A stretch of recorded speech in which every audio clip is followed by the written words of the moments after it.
non so se sia Mone, cioè nel senso Mona. Intanto e che aveva già parlato mai che a volte che ha detto che i veneti sono tutti ubriaconi. Quindi hanno votato in Mona, come si dice in Veneto. Sì, questo qua l'ha detto lei, ma è una verità. Io non avrei detto niente su quei Mona sono andati a votare, ma hanno chiesto cosa penso e sono Mona. E seconda roba, adesso che abbiamo Ciapanca da Mone, che domandaria che bisogna che si avvardi a specchio. Avevamo qualche ombra, però siamo gente corretta, gente che lavora, gente ospitale, non siamo razzisti.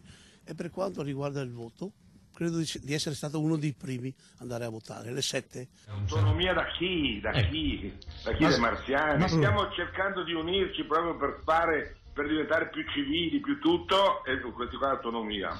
È il suo punto di vista, voglio dire.